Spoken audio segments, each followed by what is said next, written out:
A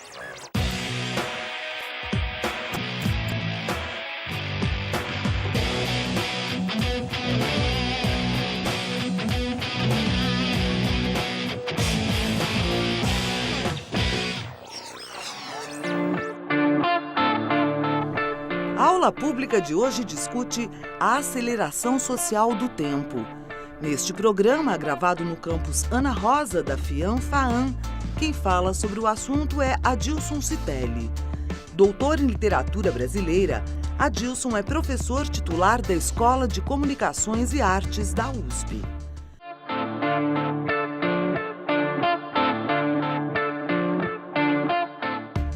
Nos últimos anos, cresce a percepção que a vida está passando rápido demais. A falta de tempo e o excesso de trabalho são sintomas desse processo. Com celulares e conexão instantânea, os trabalhadores são pressionados a produzir cada vez mais e, sem intervalos e pausas, sofrem para administrar a vida pessoal e profissional. Depressão e estresse são consequências do ritmo acelerado no cotidiano das cidades. Mas, afinal, por que vivemos num mundo tão acelerado?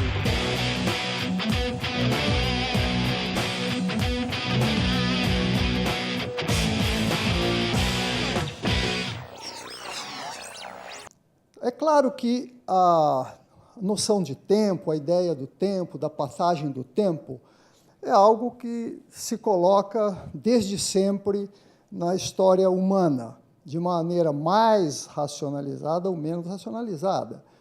Se a gente recuperar toda a tradição do pensamento filosófico no Ocidente, o problema do tempo está aí colocado de uma maneira clara e irreversível.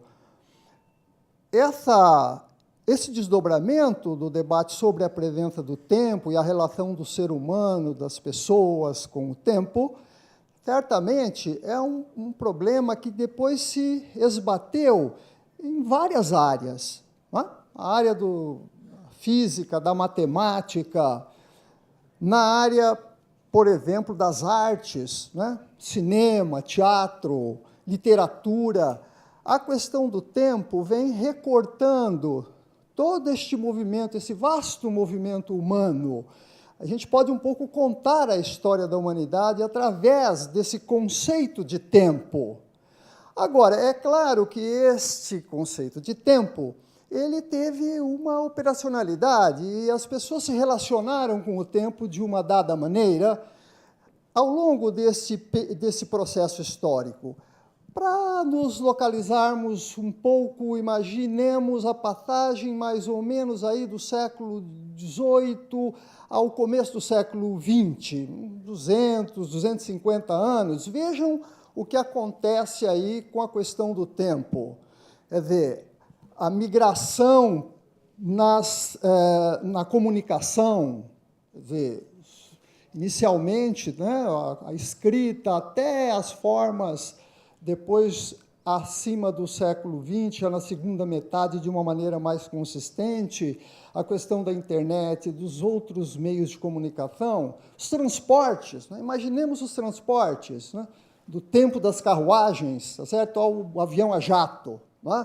Este vasto movimento, evidentemente, impacta o ser humano e as suas relações consigo mesmo, com os outros, com as relações sociais mais amplas.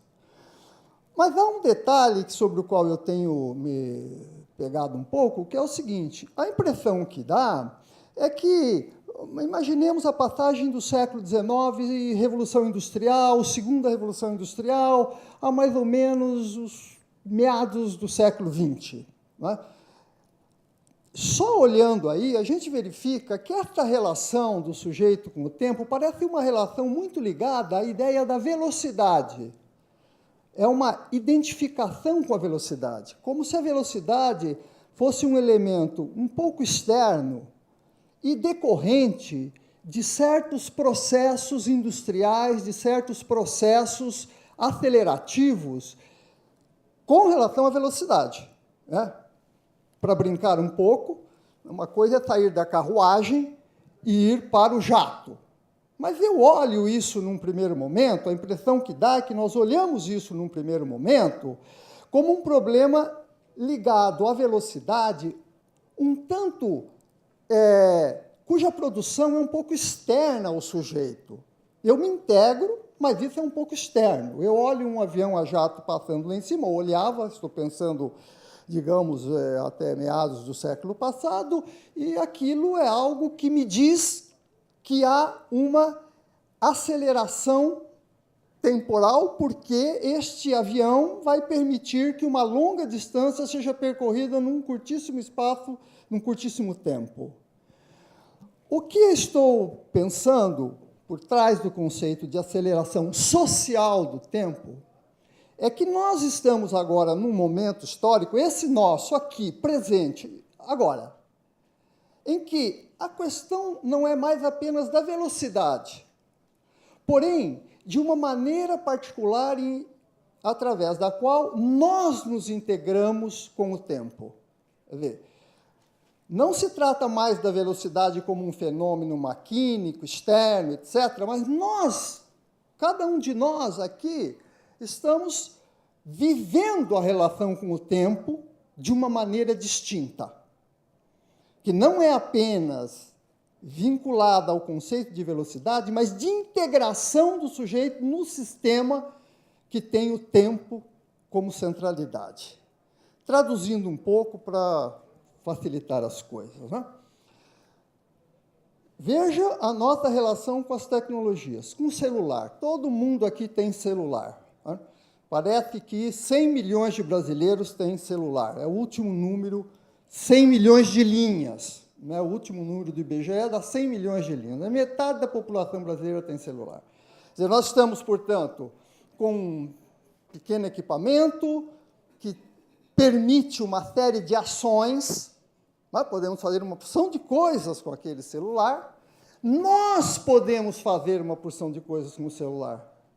Quer dizer, nós entramos numa lógica temporal distinta daquela, brincando um pouco, para facilitar a nossa conversa, da observação. Eu entro agora no celular, ou em qualquer desses sistemas correlatos, e altero ritmos temporais. Quer dizer, eu abro 3 telas, numa eu estou lendo um e-mail, na outra eu estou vendo o YouTube, e na outra ainda tem o WhatsApp rapidinho ali, para eu tentar dar uma observada. Abro, minimizo, amplio, volto. Quer dizer, eu crio uma relação com o tempo, que é uma relação muito distinta, como se nós estivéssemos também coparticipando, quer dizer, não só a temporalidade externa nos chega, como nós próprios agimos sobre esse tempo. Podemos, como que, manipular essas relações temporais. É isto, fundamentalmente, a ideia de aceleração social. Eu quero grifar esse substantivo social. Quer dizer, não é uma relação qualquer com o tempo, não é uma relação cronológica apenas, não é uma relação de relógio, não é uma relação do tempo como um fenômeno ligado apenas à velocidade. Quer dizer, nós estamos numa quadra histórica em que nós estabelecemos agora uma relação com o tempo que está muito determinado por certas relações sociais. Quer dizer, eu tenho que estar num grupo de amigos, eu tenho que controlar a relação com esses amigos e, portanto, com um tempo de relação com esses amigos, minimizando, ampliando e assim por diante. Então, é claro que isso que vamos chamar também, para facilitar a nossa vida, de novas tecnologias, isso passa a jogar um papel decisivo para essa questão do tempo. Papel decisivo. Isso traz consequências várias. O fato de nós, por exemplo, estarmos sem tempo, o que é curioso. Vivemos num tempo em que não temos mais tempo para nos relacionarmos com o tempo.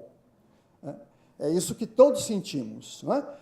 Aqui nós temos que, ao mesmo tempo, cuidar do nosso trabalho lá fora, temos que cuidar do nosso trabalho aqui dentro, alguns têm que cuidar da família, quer dizer, é uma espécie de desdobramento, de multiplicidade de ações, e no meio disso tudo tem o celular, que também está chamando a relação com o tempo. O subproduto, há vários subprodutos desse processo, facilitando muito, inclusive no terreno das doenças. Ansiedades, depressões, doença de Burnout.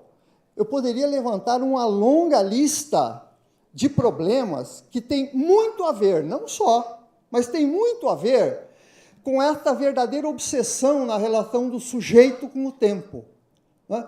Aquela tarefa que eu não consigo cumprir, aquele objetivo que eu não consigo realizar, particularmente num tempo e num mundo em que as relações, por exemplo, as relações de trabalho vão cada vez sendo mais atribuídas ao próprio sujeito. O sujeito vira um empresário de si mesmo. O fato de nós vivermos numa sociedade acelerada, totalmente acelerada, nós não podemos mais dispensar o circuito do tempo. Por que não dispensamos mais o circuito do tempo? Porque ele nos acompanha no bolso aqui, está desligado agora o meu celular, mas eu já começo a ficar nervoso, porque, meu Deus, será que o que é que está ocorrendo aqui no meu bolso, certo? Porque o celular está desligado. Portanto, é uma forma, quando falamos em aceleração social do tempo, nós estamos falando numa forma de ação do sujeito sobre o tempo e do tempo sobre o sujeito, muito particular dessa nossa quadra, dessa nossa época histórica. Agora o professor Adilson Citelli responde a pergunta da correspondente de Opera Mundi na Inglaterra, Raquel Costa. Oi, professor Adilson.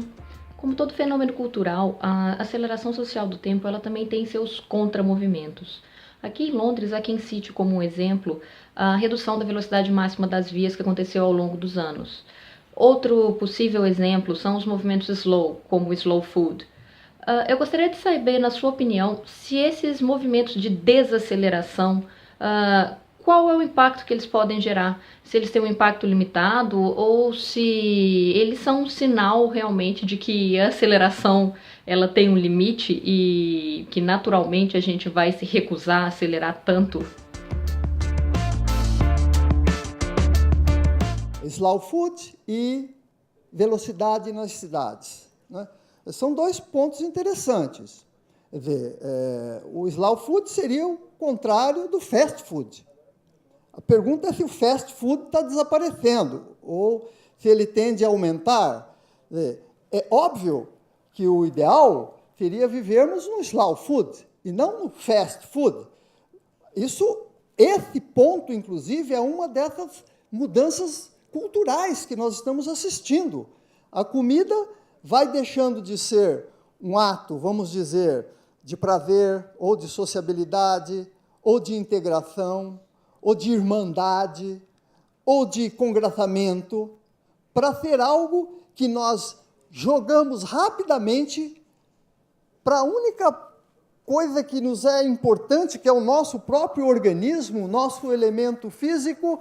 Nós injetamos essas coisas gordurosas e tal, correndo, porque nós não temos tempo para sentar num local e comer com alguma tranquilidade.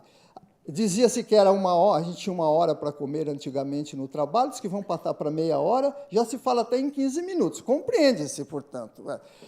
Velocidade. O problema da velocidade é outro elemento também muito ligado à questão cultural. Mas nós vivemos em São Paulo experiências nesse sentido, todos nós sabemos.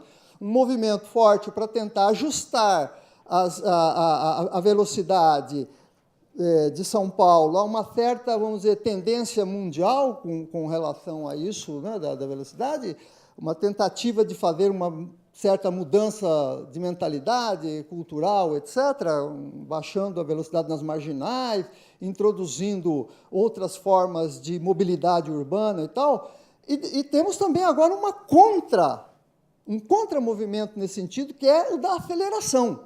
Acelera. O movimento aceleração, ela inventa formas aparentes de desaceleração no seu próprio interior dela, a aceleração.